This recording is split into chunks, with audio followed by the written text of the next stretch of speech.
Jai Shri Krishna. Happy Friday. All right. So today I'm going to be covering an important topic, but also very interesting. Okay. And there will be a lot of fun moments as well. So the today's topic is going to be on the subject, what's my Rashi in Vedic astrology? What's my Rashi? Okay. So why I said it's going to be interesting is back during 2009, I think, there was a Bollywood movie directed, I think, by Ashutosh Gwarika, and I've only watched bits and parts of the movie. I've not watched it completely. It's called What's My Rashi, okay? And there is Harman Baweja and Priyanka Chopra, and I think she comes around in 12 different characters to signify the 12 Rashis, right? Aries, Taurus, um, all the way till Pisces, okay? So it's called What's My Rashi. So watch that movie. It's kind of fun, interesting. I've only watched bits and parts. Maybe it's my time to watch that full part, I guess, in total, in start to end, rather than, doing the bits and parts what I did it earlier. Okay. So what is that topic? What is that movie connected to today's topic is the question. See, several of my clients, and there is always this argument, healthy discussion. That's what I mean, argument here. Saying, Srini, I display, sometimes I'm Taurus, I'm also Gemini. Okay? I'm Taurus, I'm also Gemini. I am Libra, I'm also Scorpio.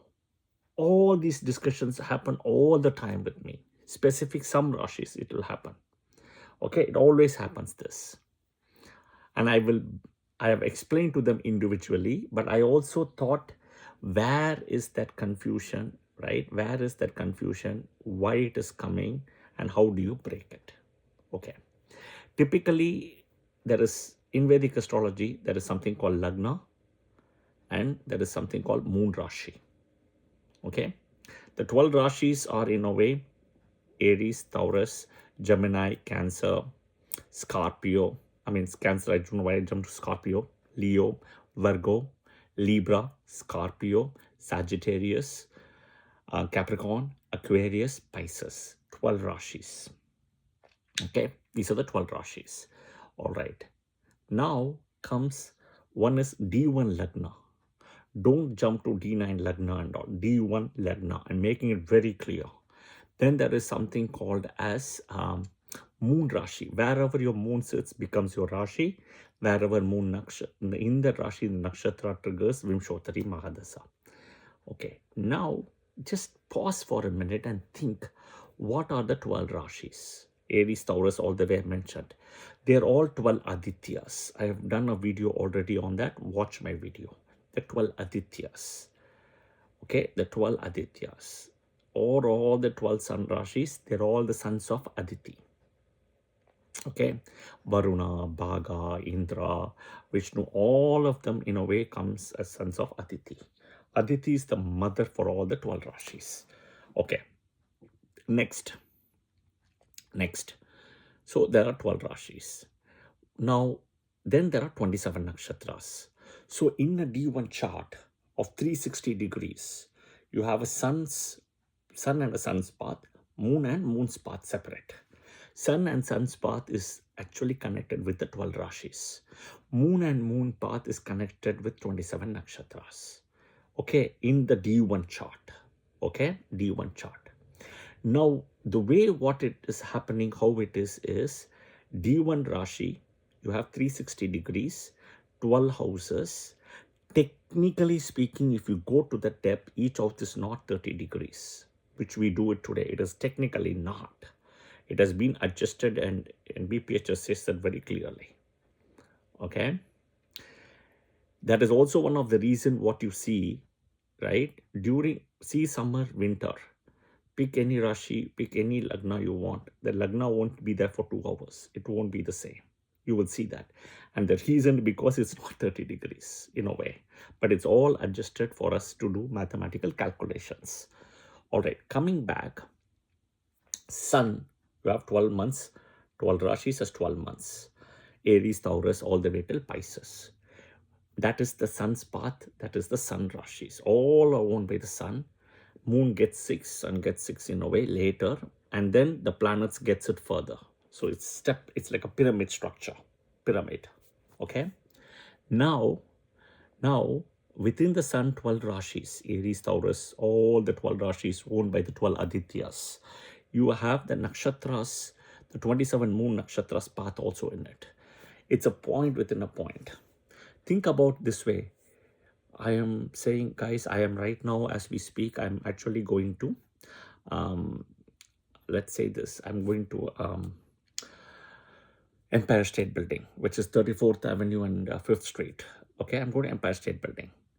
Now I'm telling you, I'm going to Empire State Building, but I'm not telling you where I'm going exactly, right? Which floor, because I think it's got around over 100 floors. What are you going to figure out to search me in all the floors? You need a thing. So if you think about it, Empire State Building becomes the Rashi. And if I am at the 96th floor, let's say, okay, that becomes that nakshatra, the 96 in a way. You see, point, Rashi, and nakshatra. Now only you can track me, you can figure me where I am, and you can meet me. So in a way, both are needed, but Rashi is needed first before you come to the nakshatra. Okay. Now, coming back to the burning question. Oh, I display signs of these two Rashis. See, for Rashis, once it moves from one Rashi to another, there is energy differences happening. Seen. I'll explain. Aries, fire Rashi. Okay. Taurus is earth Rashi. So when it moves from Aries to Taurus, significant difference in terms of elements. Aries is movable, Taurus is fixed. Aries is male, Taurus is female. Aries is a malefic Rashi, Taurus is a benefic Rashi.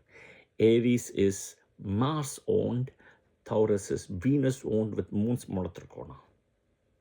See the significant difference between a Rashi from one to another. And when this energy happens, right, change transformation happens, when sun moves from one Rashi to another Rashi, it's called Sankaranti. We do a Sankaranti puja. If somebody is born at it, there is Sankaranti remedies. I have done a 101. I will do the Sankaranti remedies soon. It's a very complicated remedy. It's not an easy remedy. Okay? Sun. Now sun I've explained. Similarly, the Rashis I've explained. The nakshatra, so Rashi is the outer cover. You see the Empire State Building from outside, that is Rashi, outer. What you go inside when I'm in the 96th floor example, that is the nakshatra, the inner energy. So what people perceive you outside is the Rashi. What they see you is the Rashi.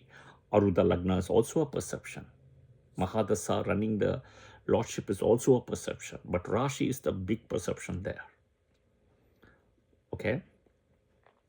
The inner perception, the way you process, what is your actual thing, right? What you are going to do, that is nakshatra.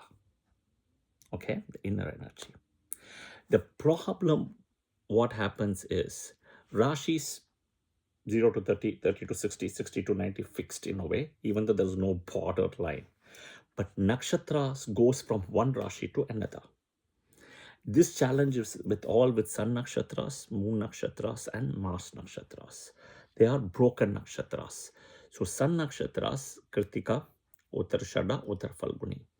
Moon nakshatras, right? Moon nakshatras are not broken, but sun nakshatras are. Next is Mars nakshatras are broken. Chitra, Mrigashira, Dhanishta. Okay? And then you have Jupiter nakshatras are broken. Punarvasu. Then you have Visakha, Visakha, Punarvasu, and Purvabhadrapada. They're broken. But what is inside a Rashi is the nakshatra. So the Rashi is fixed, but the nakshatra moves from one to another. Okay, the Rashi is fixed, the nakshatra moves from one to another. For example, somebody says, Srini, I am born in, my Lagna shows I'm a Libra ascendant. Okay, and I'm at the cusp of Libra ascendant. But I also exhibit Scorpio ascendant characteristics. It is because there is that Visakha nakshatra, which starts in first is in 20 degrees in Libra, goes all the way till 3 degree 20 minutes in Scorpio. That nakshatra point is where you are born. Okay, the destiny point, when the light falls, it falls on a Rashi and that particular nakshatra. That is the destiny point. Okay, that is the destiny point. Now the nakshatra is just the way Rashi is stopped, paused. Nakshatra is not. These are broken nakshatras. So there is always a challenge when you are born in this point of Lagna Sandhi or Nakshatra Sandhi. Okay, Lagna Sandhi or Nakshatra Sandhi. Especially moon is changing, Lagna or moon. And the third is sun changing, sun Sankranti. These three are karmic points. So if you have one of these, you have some karma, extra baggage, extra karma. First to most important is to fix your Lagna before doing predictions. So when a client comes to me and I see that the Lagna degrees is 28 degrees, 25 degrees and above, 25 degrees and above, in any Lagna, okay, or 5 degrees and below for any Lagna, I will take a pause and I'll have to validate the Lagna. I'll have to validate the Lagna. Before validation, I won't even proceed. Okay, this is the basic important thing. Okay, so when people tell me, right, see, I am born a Leo ascendant, but if I validate it, I also exhibit Virgo. The challenge is Leo and Virgo, there is a connection. The connection is in Uttara Falguni Nakshatra, Sun Nakshatra. Uttara Falguni, right? First pada is in Leo, second, third, fourth pada is in Virgo. So Leo Uttara Falguni, or by Karaka, if you look at it as a planet itself, has a very strong affinity and connection, Leo and Virgo. And Uttara Falguni is like a bridge here, and it's a Sun Nakshatra. Leo is owned by Sun, Virgo is owned by Mercury. Mercury considers Sun as the first best friend. Not even Venus and Saturn, Sun. But Sun consider Mercury neutral. So there is a very strong affinity between Leo and Virgo. Very strong because of Uttara Falguni Nakshatra. So if somebody comes and says to me, right, I am, people are telling me I'm a Leo ascendant, but I exhibit Virgo traits. Why is it? Because your Lagna Nakshatra is in Uttara Falguni. It's in Uttara Falguni. That's why you are exhibiting both Leo and Virgo. Now you have to fix what is your Lagna. It cannot be both in this case. It has to be one, Leo or Virgo. And it has to be in Uttara Falguni Nakshatra in a way, if that is the case. Sometimes your time may be so wrong that it may end up in Hasta also. It may be wrong also. Hasta also it can come. It can come to that point. But my point is, you have to fix your Lagna based on birth rectification, timing and events, family, siblings, elder siblings, key events, etc. Without that, you cannot even jump immediately. Think about going to a hospital. You speak to a doctor about giving blood. You go to a room. They will ask you your date of birth, your name, etc., your address, to validate it that the blood they are taking and the sticker which is in the blood, sample matches to you. That is most important. That's most important. All right. So coming back, this is where the genuine problem is.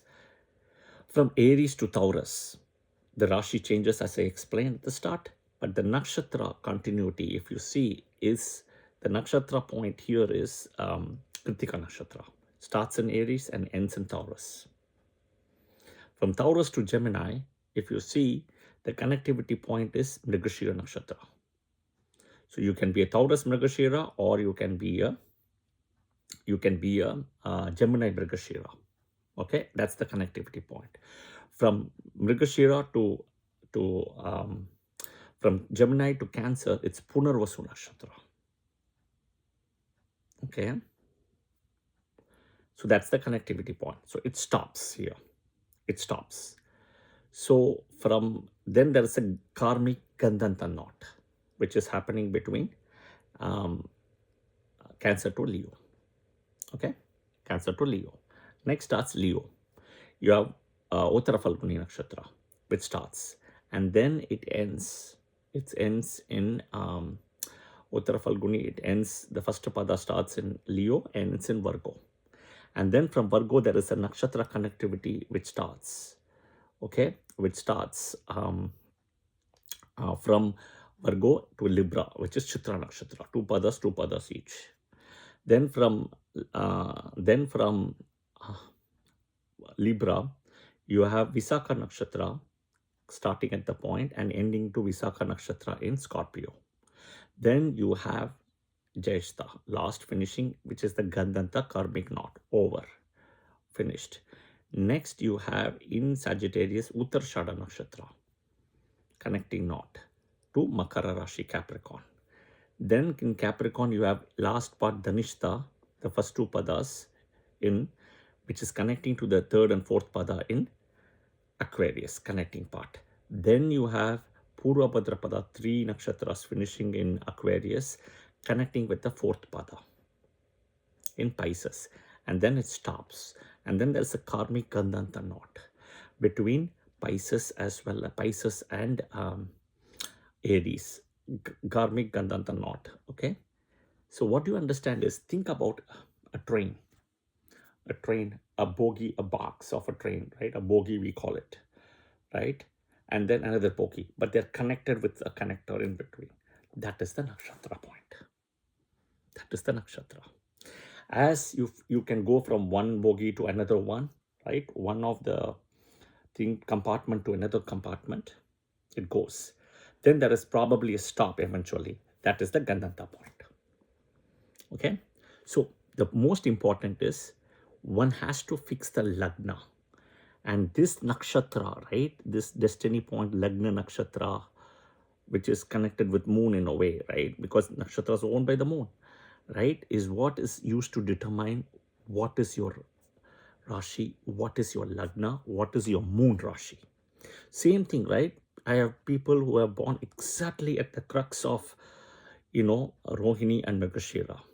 They can be either one, because the birth time may not be so accurate to say who is what. Then you will have to see the traits. Okay.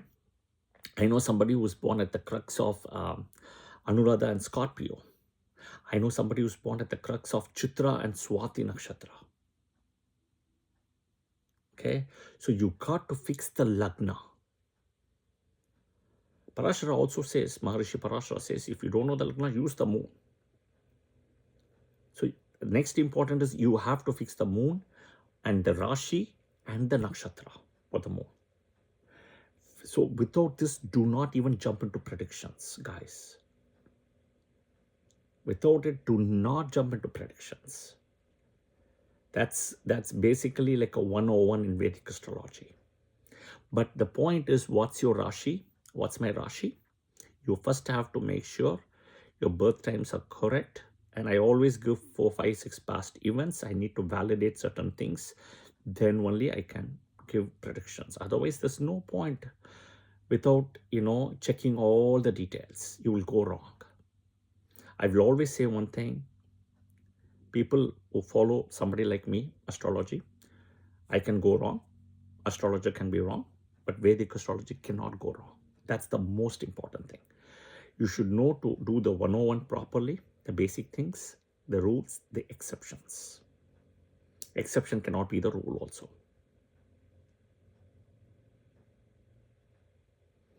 So these are the key things one needs to look out for. In terms of what's my Rashi, as I explained the connectivity nakshatra, that is where the problem will be. Okay, I have not seen much in the Gandanta point because it stops there, right? But in the Gandanta point, if there is a change, it means the Rashi itself, the moon Rashi itself is different now. I had somebody who came, who said he was born in Magha Nakshatra, but technically at the Gandanta point, but he's not Magha Nakshatra. It is moon in Cancer in Ashalesha Nakshatra. It's a big difference. We go to the temple to do pujas, archanas based on your Rashi Nakshatra. And it's a big difference. It's a big change. I've got so many people, I have changed the Rashis and Nakshatras itself. And the proof is in the pudding. I've also fixed people's Nakshatras and Rashis and even Lagnas as well, using birth time rectification. But my point is, guys, this is important. If some of the videos I'm publishing doesn't align with what I'm saying, then something is wrong. Your Lagna, your Moon Rashi, Moon Nakshatra, one of this is wrong. Okay? And basic 101, don't get into predictions. Don't try to apply all the rules what I'm sharing without making sure you're validating the Lagna, Moon Rashi, and Moon Nakshatra. These three things is important. These three things. Yeah? So to conclude, what's my Rashi? I'm not trying to show here about the Priyanka Chopra's 12 characters, what she played in it, but I'm trying to validate that the 12 Rashis are different energies, different elements, and I'll take a bigger stab into it in my forthcoming videos. All right? Watch the movie if you're not. Watch the movie, the Bollywood movie, What's My Rashi? I think it came around 2009 or so. All right? Jai Shri Krishna. And if you like the video, press the like button, share it with your friends and family, and do follow the channel as well.